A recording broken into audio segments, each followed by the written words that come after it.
Alright,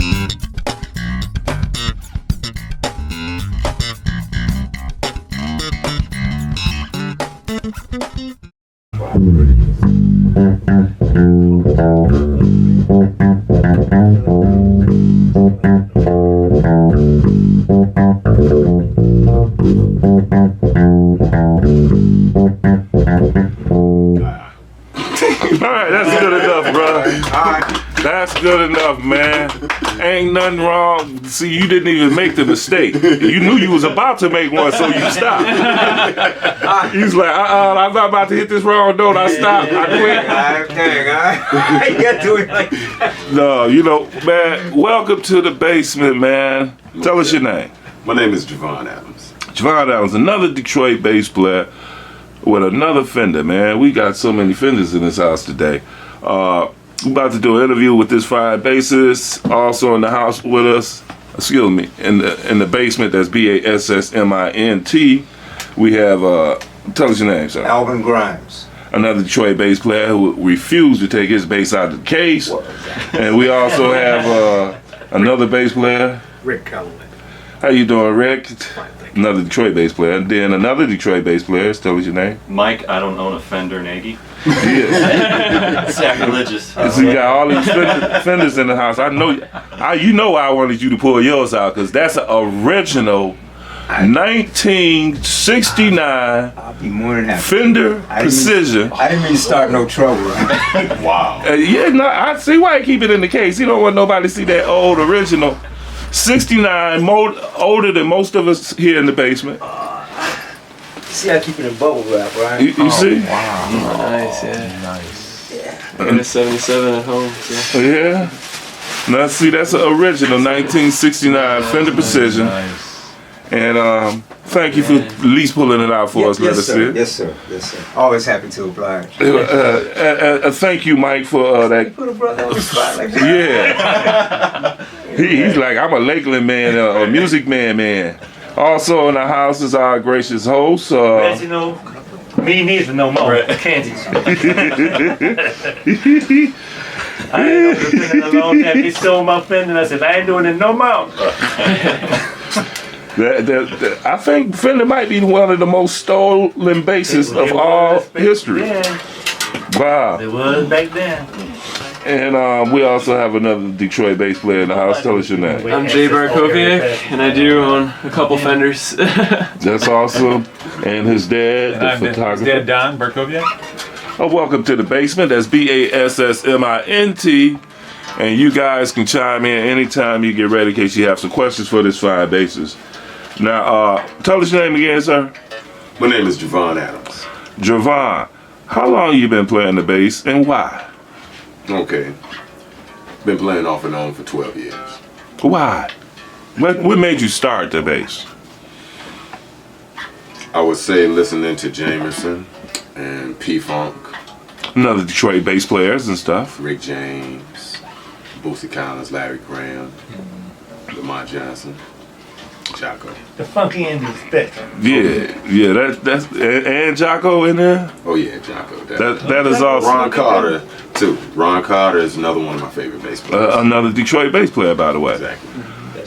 And Lamont Johnson, another one. In the Parliament Funkadelics, I swear I do not know who played bass guitar for them. I know who played the bass synth for them was Bernie. Warrell. He used to kill that bass, but yeah. I met him last night. Who, Bernie? Bernie Warrell was here. He had a gig last night. Oh my gosh, it was like Jimi Hendrix on keyboards. Exactly, man. Well, I mean, Reg. Well, we had a couple of Parliament Funkadelic bass players actually here in the basement. Lonnie Motley and Goldie. Well, and Jimmy Ali, he hadn't been here, but oh, he's coming though. We're gonna get him out of California and come out and hang out in the basement one of these days. cool. Yeah, those are some of the Funkadelic bass players, all Detroit bass players, by the way. And so, but why the bass, man? I mean, what made you put it in your hand after listening to them fine bass players? I came to the bass from the keyboards. And I was a hip-hop beat maker. You know, hip-hop usually has a lot of sub bass, but in my beginning stages of it, learning, You know, like, even though growing up, I was born in '74. I heard a lot of cool music in the late '70s and early '80s. But that's what made me realize I wanted to play the bass. Listening to bass lines like Another One Bites the Dust and stuff like that. They were just like stuck in my head. I said, subconsciously as a child, I knew eventually I wanted to be a bass player. You know, it's kind of like something like your pulse. You feel it, and it's like it's in your body when you dance. And I used to break dance, and mainly I did everything to the bass lines. Even when as a rapper, I used to rap to the bass lines, you know. So I danced to the bass lines. It's like I loved bass for so long. So. Evidently the bass love you because you got your voice is down to 40 hertz. Downhill. You got bass in your voice as well. That's awesome, man. Any other favorite bass players? I heard you mention Jocko and Lamont and Larry Graham, and James, Ron Carter. Any other ones stand out for you? Okay, Charles Mingus. You going old school? Most definitely. Right, them some upright boys, Ron and Charlie. And then I got to give it up to Marcus Miller and Stanley. Okay.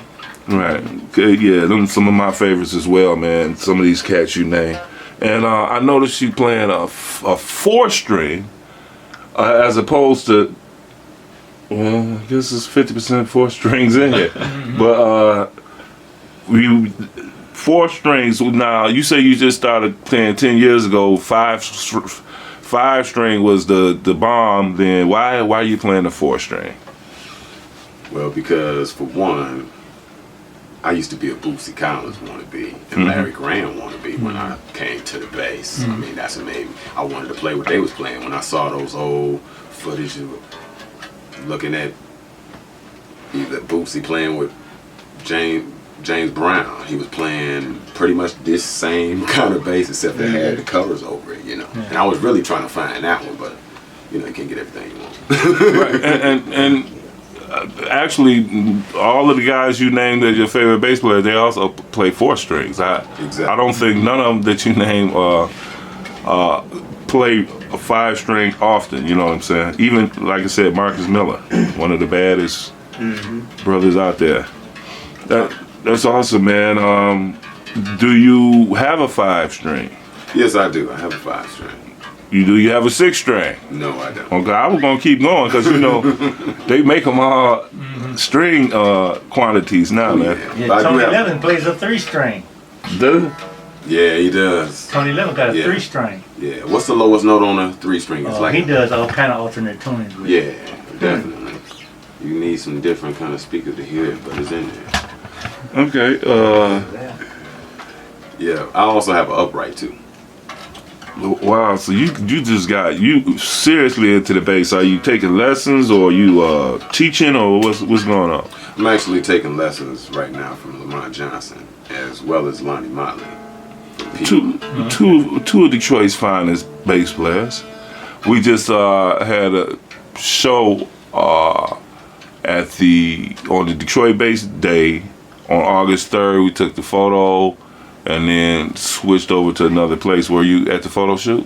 Yes, I was. So you enjoyed that as well? Was it your first one? That was my first time. And what you think about that big old photo shoot, man? You know, it was a beautiful experience. I felt like I was at a family reunion, even though I met people that day. We all had one thing in common, and that was the lower level. So, just gotta respect that.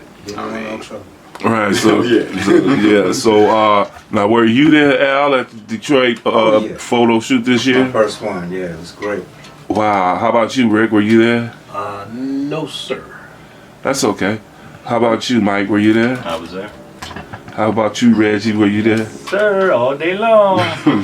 Reggie's still there, y'all. If y'all go in front of Motown right now, Reggie's still at the thing. Yep. How about you, Jay? Were you there? I was there. How about you? I was Dan? there. Loved it. And I was there as well. I know this is gonna be out of focus, but I was there as well.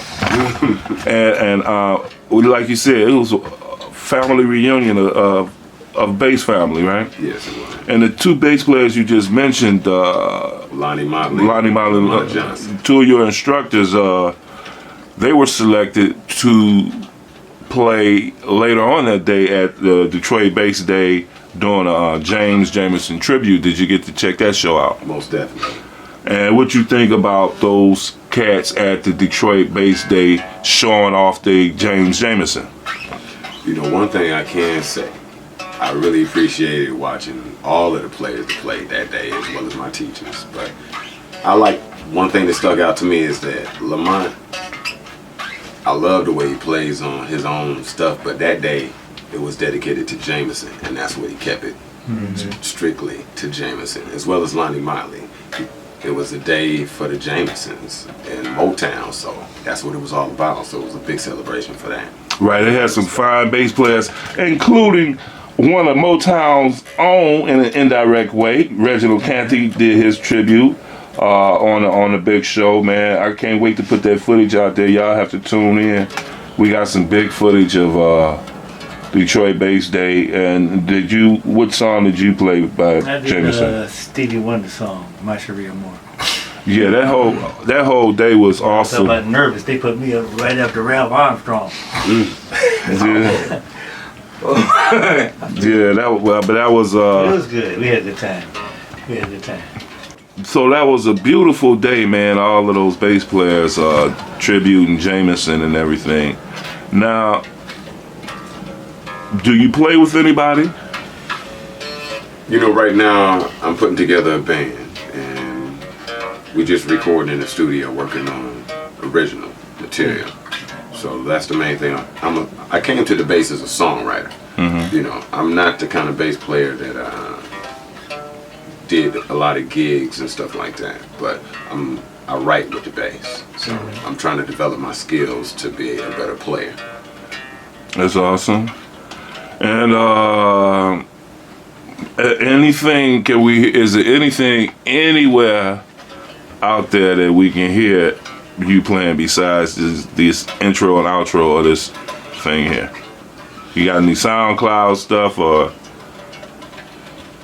You know, I want to hear your rap stuff. So I mean, what can we find any of your stuff? You know, I did do some material, and you can probably either look up Gabe Gonzalez. He's a P-Funk Drummer.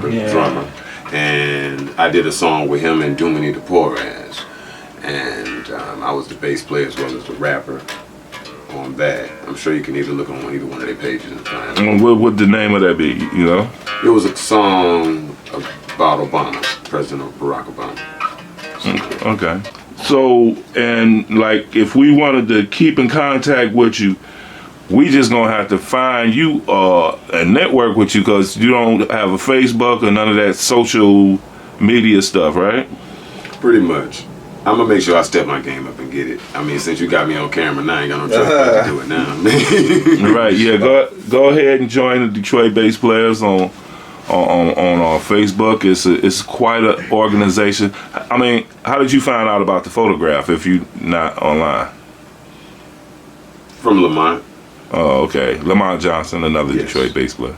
All right. Okay, I guess that'll work, man. But if you can, when you start writing that music, man, let us hear it, man. Don't keep it to yourself now. We wanna hear it, okay? Oh, most definitely, most definitely.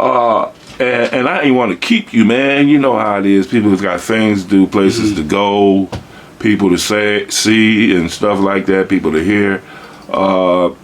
So before I let you go, though, anybody have any questions for this fine bassist? Yeah, something occurred to me. You say you was you were born in '74. Yes. I started school in '74. It's like the people that started bass during that area, they almost 95% played this way. That's something I was never introduced to. They didn't have this. When I was in school, there was no slap notation. There was no pop notation. There was no notation below E. So there was a lot that I had to adapt to, but I never pursued it. Yeah. You know, because it was just too many. I said, I can't believe everybody all of a sudden just flipped and they started playing this way all of a sudden, like overnight almost, it seemed like. But in '74, I was listening like, have you ever like Bernard Odom or Willie Weeks. Okay. And those cats was like the strong cats in '74. And I was wondering if you come back and listen to those guys, because I don't think either one of those guys are even playing anymore. Weeks is still playing. He still playing? Yeah, Yeah, still he playing. tours with Clapton a lot. Yeah. Oh, does he? Yes, sir. Oh man, because I used to I followed him till he left. Hathaway. Yeah, till Donny Hathaway died. And then all these other bass players started coming out of the woodwork. You couldn't just roll with one. But I was just wondering, if you listen to the music of the same era that you were born in. 'Cause Oh, most definitely. I mean, I love listening to like a lot of Curtis Mayfield for one. Yeah, that's Superfly what I'm talking soundtrack. about. That's my favorite soundtrack. I can listen to it from beginning to end.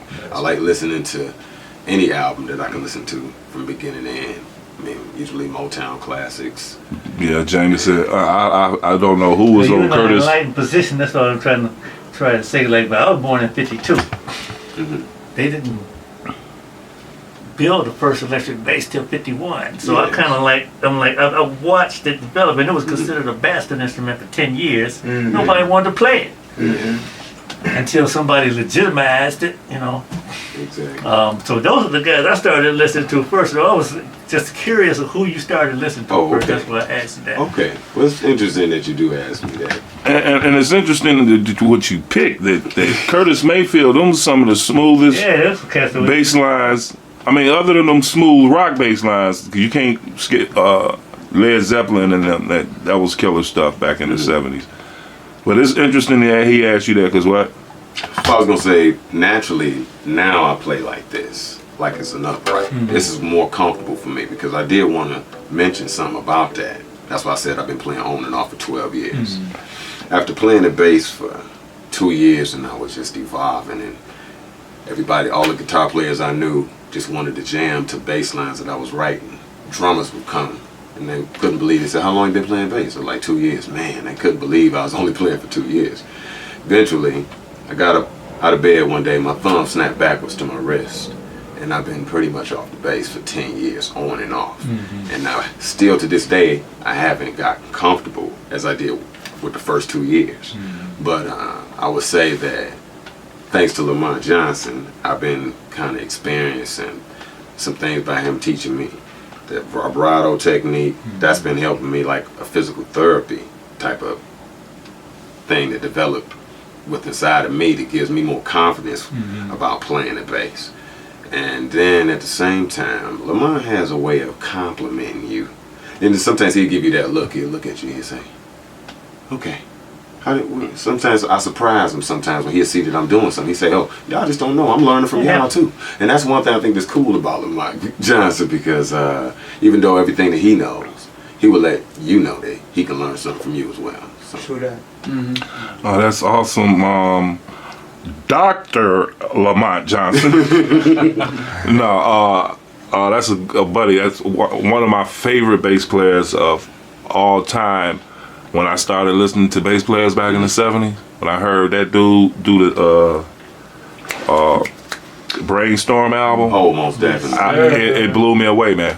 Is there anybody else have any questions for this fine bassist? Did you go from electric to upright, or did you do upright to electric, or both at the same time? You know what? Yeah, I got electric first, but at the same time, since I looked up to so many bass players, I was like, wow, I was listening to Ron Carter. I said, I want to get that sound, and I didn't want to miss out on anything as a bass player. You're listening to keyboard bass, Bernie Worrell, you're listening to all this other stuff, so I just didn't want to miss out on anything. That's a good question. Anybody else have any questions for this fine bassist? Yeah, that was one thing that attracted me too.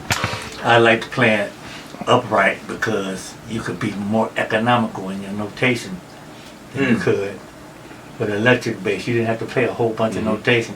Matter of fact, you could just almost on some lot of jazz tunes, all you had to do was play the one. Oh, yeah. And you could just like start subbing, fragmenting everything else that was in the space. And that's what I liked about but that was the prime learning ground for me to learn a language that I could use for electric bass, because I never played this way. It took me a long time to understand, to hear it. You know, because it sounded like two lines to me. But y'all guys, y'all do it so effortlessly. I just sit up here. I ain't gonna say nothing. I just sit up here and watch. All right, so is there anything, man, that you'd like to say in closing with the upright electric 4-string bass there you got in your hand? Well, I guess I want to say thanks for inviting me here, and thank you for Lamont Johnson inviting me and guiding me to being one of the Detroit bass players. That is awesome, man. So could you just play us a little something out, man? Not a problem. Let me see here. Thought he was gonna say not gonna happen.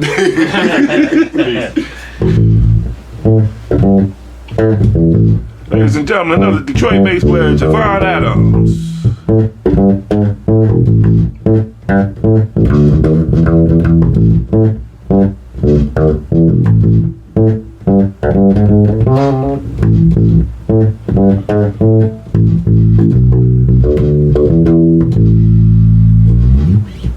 All right, there you go. Yeah.